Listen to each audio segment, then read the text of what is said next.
नमस्कार, live cities में आपका स्वागत है। मैं हूं आपके साथ प्रीति झा। इस वक्त की बड़ी खबर बिहार में जमीन सर्वे को लेकर सामने आ रही है। देखिए, आप सभी जान रहे हैं कि बिहार सरकार की तरफ से बिहार में भूमि सर्वेक्षण का काम जो है वो चल रहा है, लेकिन पटना हाई कोर्ट में याचिका जो है वो दायर की थी, क्योंकि जमीन सर्वे पर रोक लगाने को लेकर याचिका दायर की गई थी। और अब पटना हाई कोर्ट की तरफ से बड़ा फैसला जो है वो आया है। जी हम आपको बता दें तो जमीन सर्वे से संबंधित जो याचिका दायर की गई थी उसे पटना हाई कोर्ट ने खारिज कर दिया है। देखिए, बिहार में चल रहे जमीन सर्वे पर रोक लगाने के लिए दायर जनहित याचिका को याचिकाकर्ता अधिवक्ता राजीव रंजन ने शुक्रवार को जो है आज वापस ले लिया है। और पटना हाईकोर्ट ने सुनवाई के दौरान कहा कि याचिका में पर्याप्त ब्यौरा नहीं है, जिसके बाद याचिकाकर्ता ने इसे वापस ले लिया। इसके साथ ही कोर्ट ने इसे खारिज भी कर दिया है। देखिए, चीफ जस्टिस के विनोद चंद्रन की अध्यक्षता वाली खंडपीठ के समक्ष इस याचिका पर सुनवाई जो है वो हुई।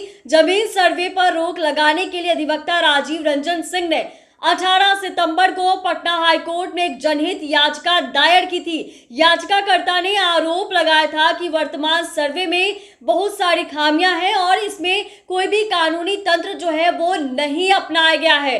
याचिका में यह भी आरोप लगाया गया था कि वर्तमान सर्वे से स्थिति और बदतर होगी, जिसकी वजह से भविष्य में मुकदमेबाजी जो है वो भी बढ़ेगी। वर्तमान सर्वे में आने वाली कठिनाइयों की अनदेखी की गई है। याचिकाकर्ता ने 7 सितंबर 2024 को राज्य के मुख्य सचिव, राज्य के राजस्व भूमि सुधार विभाग के एडिशनल चीफ सेक्रेटरी को ये अभ्यावेदन देने का भी काम किया गया था। और याचिकाकर्ता का यह भी कहना था कि बहुत से ऐसे मामले हैं जिसमें जमीन पर अधिकार को लेकर अदालत में मामले लंबित हैं और याचिका में राज्य के चीफ सेक्रेटरी और राज्य के राजस्व एवं भूमि सुधार विभाग के एडिशनल चीफ सेक्रेटरी को प्रतिवादी जो है वो बनाया गया था। तो ऐसे में आप समझ रहे हैं कि ये एक बड़ा फैसला है। देखिए, जब से बिहार में जमीन सर्वे कराने का काम जो है सरकार की तरफ से किया गया, फैसला जो लिया गया है, तब से इस बात को लेकर काफी विवाद जो है वो भी चल रहा था और अलग अलग विषय जो है, अलग अलग मुद्दे जो है वो सामने आ रही थी। और कहीं ना कहीं लोगों को भी